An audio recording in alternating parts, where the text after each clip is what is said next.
Good morning students. आज हम व्याकरण पढ़ेंगे। व्याकरण में हम पढ़ेंगे अध्याय 4, शब्द रचना उपसर्ग। है ना, कि उपसर्ग की रचना कैसे होती है, उपसर्ग से शब्द कैसे बनते हैं, शब्दों की रचना कैसे होती है। अनेक उपलब्धियों का क्षेत्र आजकल ज्ञान विज्ञान को माना जा रहा है। इनकी अभिव्यक्ति के लिए विपुल शब्द भंडार की आवश्यकता है। तो अनेक उपलब्धियों का क्षेत्र जो है ज्ञान विज्ञान को माना जा रहा है। इसकी अभिव्यक्ति के लिए विपुल शब्द भंडार की बहुत सारे, है ना, शब्द भंडार की आवश्यकता है। भाषा के स्वभाव की खोज हमारे व्याकरण के विद्वानों के द्वारा की गई। तो भाषा के स्वभाव की खोज किसने की? विद्वानों ने की। और अपने सतत परिश्रम और अद्वितीय सूझबूझ से उन्होंने कुछ उपाय ढूंढे जिससे हम शब्दों की रचना कर सकते हैं। इससे भाषा का कोश, और शब्दों की रचना करने से क्या होता है, जो भाषा का जो कोश है वो दिन प्रतिदिन बढ़ता, भाषा का विकास दिन प्रतिदिन, भाषा के जो शब्द हैं, भाषा का जो कोश है वो दिन पर दिन समृद्ध होता जा रहा है, बढ़ता जा रहा है। बस ज़रूरत परिश्रम और बुद्धि के प्रयोग की है, थोड़ा सा परिश्रम और बुद्धि का प्रयोग। अतः एक शब्द के कई अर्थ बने। तो ये तो वैज्ञानिक का था, परिश्रम ही था कि एक शब्द से क्या बने, कई शब्द बने। अतः एक शब्द के कई अर्थ बने, है ना। और जैसे अपन अनेकार्थी पढ़ते हैं तो एक ही शब्द के अनेक अर्थ होते हैं, और उनसे कई नए शब्दों की रचना हुई। ठीक है, जैसे मतलब एक शब्द से कई तो अर्थ बने और फिर कई नए शब्दों की रचना हुई। ये विद्वानों का अथक परिश्रम और सूझबूझ ही थी। और जिसे कि हम शब्द रचना कहते हैं कि शब्द की गणना है, नए शब्द का जन्म, नए शब्द कैसे रचित हुए हो। तो शब्दों की रचना 4 प्रकार से होती है। जो शब्द जो बनते हैं वो कितने प्रकार से बनते हैं? 4 प्रकार से। तो शब्दों की रचना, ये आपको कॉपी में नहीं करना है, ठीक है ना। शब्दों की रचना 4 प्रकार से होती है, ठीक है। 4 प्रकार से होती है, मतलब शब्द कैसे बनते हैं? 4 प्रकार से बनते हैं शब्द, होती है। ये कॉपी में नहीं करना है, आप केवल समझिए। पहला है उपसर्ग लगा करके, ठीक है। उपसर्ग लगा करके हम शब्द नए बनाते हैं। जैसे कि फॉर एग्जाम्पल कि एक शब्द है ना, जय एक शब्द है, ठीक है। उसमें जय में हम अगर विजय लगा देते हैं तो एक नया शब्द बन जाता है, और जय में हम परा लगा देते हैं तब भी एक नया शब्द बनता है, और दोनों का अर्थ अलग होता है। तो एक तो हम उपसर्ग लगा करके हम नए शब्द बनाते हैं। दूसरा हम प्रत्यय लगा करके नए शब्द बनाते हैं, ठीक है। प्रत्यय लगा करके हम कैसे नए शब्द बनाते हैं कि जैसे अकेला, अकेला एक शब्द है, अकेलापन, है ना। उसके पीछे अकेला शब्द के पीछे हमने पन लगा दिया तो क्या हो गया? अकेलापन हो गया। एकाकी एक शब्द है, एकाकीपन, पीछे पन लगा दिया। सब्जी, सब्जी शब्द है, सब्जी के पीछे वाला लगा दिया तो सब्जी वाला एक नया शब्द बन गया। तो इस प्रकार से नए शब्द बन जाते हैं। कुछ हम जो है संधि द्वारा शब्द नए बनते हैं, ठीक है। संधि द्वारा नए शब्द बन जाते हैं। फिर चौथा है समास के द्वारा भी बनते हैं नए शब्द, है ना। तो कहने का अर्थ है कि उपसर्ग, प्रत्यय, संधि और समास जो है इनके द्वारा नए शब्दों की रचना होती है, ठीक है। अब हम जो है कुछ शब्द ऐसे होते हैं जिनमें कि उपसर्ग भी लगता है और प्रत्यय भी लगता है। बहुत से ऐसे शब्द हैं, और दोनों का मतलब, कुछ शब्दों में उपसर्ग और प्रत्यय दोनों का ही उपयोग होता है। और हम इस पाठ में हम केवल क्या करेंगे, हम उपसर्ग के बारे में ही हम जानकारी लेंगे। तो आपका पहला प्रश्न जो है, जो आपको कॉपी में करना है, वो है उपसर्ग किसे कहते हैं। उदाहरण द्वारा आपको स्पष्ट करना है कि उपसर्ग किसे कहते हैं। प्रश्न पहला ये आपको कॉपी में करना है, उपसर्ग किसे कहते हैं।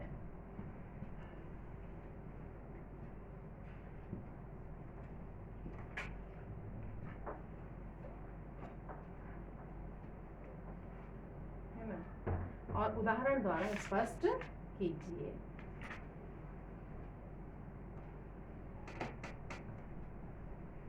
उदाहरण द्वारा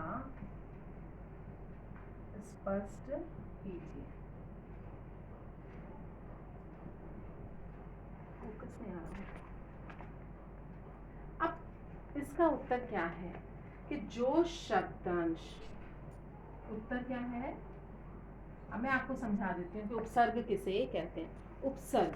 उपसर्ग किसमें लगता है, मूल शब्द, ठीक है। तो उपसर्ग शब्दांश, उपसर्ग और प्रत्यय जो होते हैं वो शब्दांश होते हैं, ठीक है। शब्दांश मीन्स शब्द का अंश, पूरे शब्द नहीं होते हैं, वो शब्द का अंश होते हैं।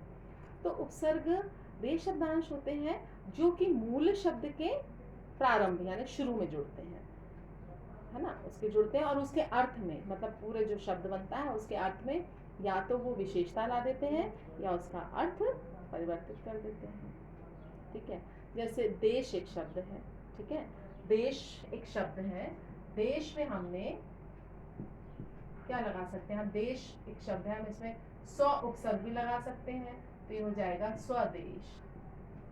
हम भी उपसर्ग लगा सकते हैं तो वो हो जाएगा विदेश, है ना। तो कहने का अर्थ ये है कि इसमें अर्थ में परिवर्तन भी आ सकता है उपसर्ग से, क्योंकि उपसर्ग वे शब्दांश है। अब यहाँ पर स्व जो है वो उपसर्ग लगा, स्वदेश, स्वदेश यानी कि अपना देश, ठीक है। विदेश, विदेश यानी कि पराया देश, तो अर्थ परिवर्तित हो गया कि नहीं हुआ, है ना। स्वदेश तो अपना देश और विदेश पराया देश। तो ये क्या है, देश में उपसर्ग लगा देने से नए शब्द बन गए। तो ये हम जो पढ़ रहे हैं वो पढ़ रहे हैं शब्द रचना, कि शब्दों की रचना किस प्रकार होती है। तो मैंने आपको बताया है कि शब्दों की रचना 4 प्रकार से हो सकती है। कैसे होती है, उपसर्ग लगा करके, प्रत्यय लगा करके, संधि द्वारा, समास द्वारा। अब पहला प्रश्न है आपका, उपसर्ग किसे कहते हैं, उदाहरण द्वारा स्पष्ट कीजिए। तो उपसर्ग किसे कहते हैं, वे शब्दांश जो कि मूल शब्द के प्रारंभ में यानी शुरू में जुड़ करके उसके अर्थ में विशेषता ला देते हैं या उसका अर्थ परिवर्तित कर देते हैं। क्लियर। तो जो शब्दांश शब्दों से पूर्व लगकर, यहाँ पर वैसे तो आपकी बुक में आंसर है, उत्तर है, लेकिन फिर भी मैं आपको बता देती हूँ, लिखा देती हूँ, देखिए। तो पहला प्रश्न आप लिखेंगे, आप सबसे पहले डेट डालेंगे, अध्याय 4 लिखेंगे, शब्द रचना उपसर्ग, और जितने में आएगा उतने में, जहाँ तक आ रहा है आप ब्लैक पेन से आप उतना अंडरलाइन करेंगे। ये तो मैंने समझाने के लिए किया, ये कॉपी में नहीं करना है, ये करना है आपको। पहला प्रश्न है, उपसर्ग किसे कहते हैं, उदाहरण द्वारा स्पष्ट कीजिए। अब उत्तर लिखिए, जो शब्दांश, अभी आप लोगों ने 6 के बच्चों ने मुझे होमवर्क नहीं भेजा है, तो मेरी समझ में नहीं आ रहा है कि आप इसको देख भी रहे हैं या नहीं, काम कर रहे हैं या नहीं। और आप इस बात को ध्यान रखें, स्कूल जब खुलेंगे तो हम इसको फिर से रिपीट नहीं करेंगे। अब वो आप जाने कि आप किस तरीके से इस काम को करेंगे, जब अभी करवाया जा रहा है तो आप काम करिए ना। जो शब्द, मेरे पास काम ही नहीं आ रहा है, जो शब्दांश शब्दों से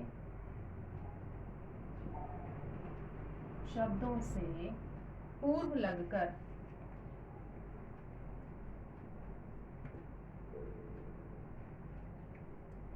लगकर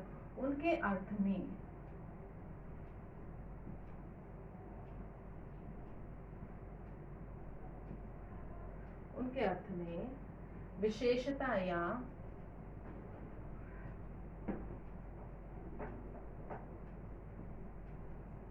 परिवर्तन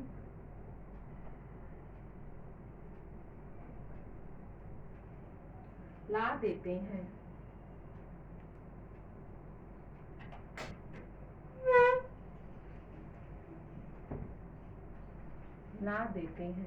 उपसर्ग कहलाते हैं।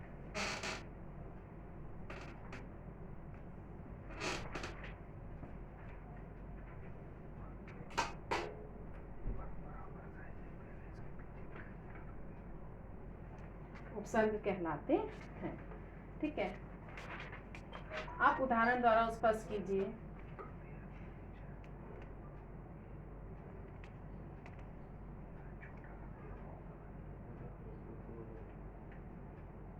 उदाहरण, देश शब्द में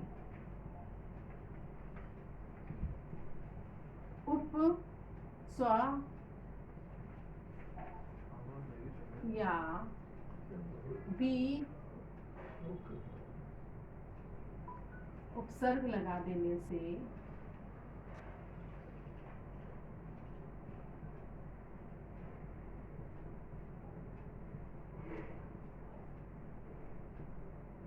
नया शब्द बना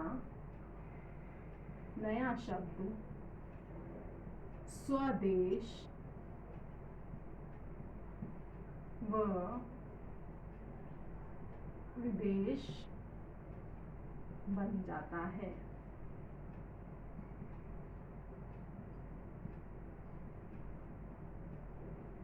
ठीक है, देश शब्द में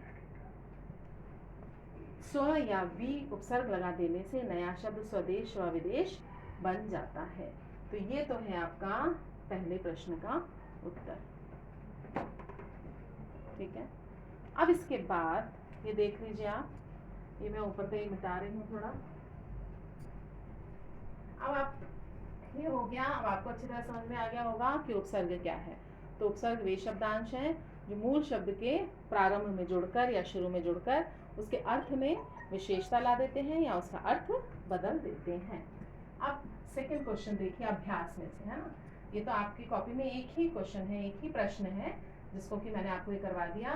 तो मैंने आपको बताया सफाई से काम होगा, मात्राओं का ध्यान रखिएगा, मुझे होमवर्क भेजिए। होमवर्क नहीं आ रहा है आप लोगों का, क्या बात है ये? मेरे समझ में नहीं आ पा रही ये बात कि क्यों नहीं आ रहा है होमवर्क। अब हम अभ्यास में देखेंगे। अभ्यास में क्वेश्चन नंबर 2, ठीक है, मतलब यहाँ पर आप, हाँ, प्रश्न संख्या 2, निम्नलिखित शब्दों में उपयुक्त उपसर्ग, मतलब ये तो उपसर्ग है, ये शब्द है, निम्नलिखित शब्द, ये शब्द दिए हुए हैं। निम्नलिखित शब्द में उपयुक्त उपसर्ग जोड़ करके आपको दो दो नए शब्द बनाने हैं। जैसे पुत्र एक शब्द है, ये प्रश्न आप खुद लिखना, ठीक है, प्रश्न मैं नहीं लिख रही हूँ ऊपर, ये प्रश्न आप खुद लिखिए, मैं केवल यहाँ पर उत्तर लिख रही हूँ क्योंकि इतना स्पेस नहीं हो पाता मेरे पास इसमें कि मैं इतना लिखूँ आपका, है ना। प्रश्न आप लिखेंगे क्वेश्चन नंबर 2, कौन सा वाला, निम्नलिखित शब्दों में उपसर्ग।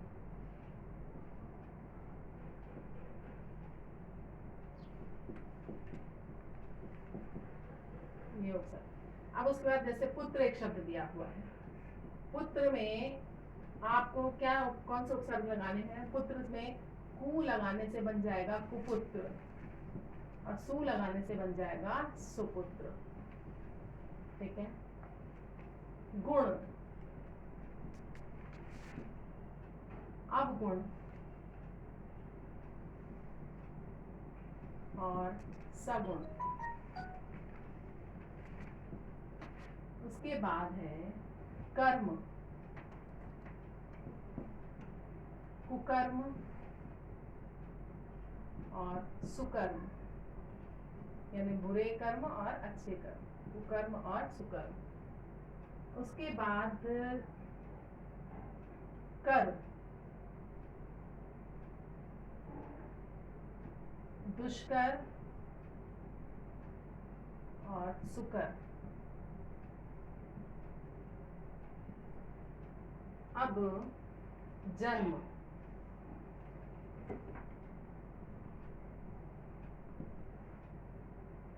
आजन्म, पुनर्जन्म।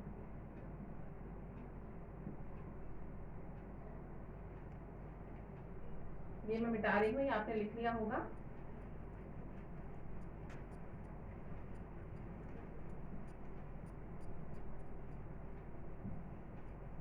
इसके बाद योग,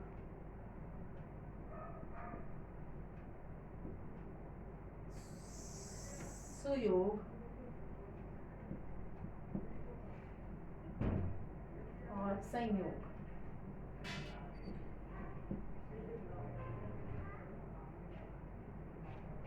शुद्ध,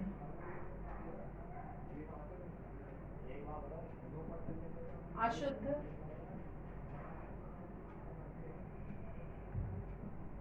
विशुद्ध।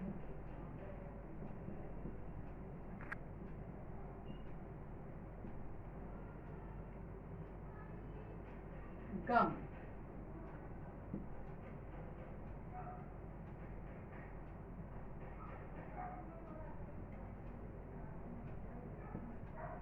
सुगम, दुर्गम। आप इतना काम करिए कॉपी में। अच्छा, और ये जो है अध और अति, ये गलत है, ठीक है ना, क्योंकि वो कह रहा है आपको कि निम्नलिखित शब्द, ये शब्द दिए गए थे और इसमें हमको उपसर्ग जोड़ना था, लेकिन अध और अति जो है ये तो खुद ही उपसर्ग है, इसलिए अध और अति को आप काटिए, ये गलत दिया हुआ है। आज के लिए इतना ही काफ़ी, कल हम आगे का पढ़ेंगे और अपनी कॉपी में आप अपना काम पूरा करिए। चलिए तब तक के लिए इजाज़त।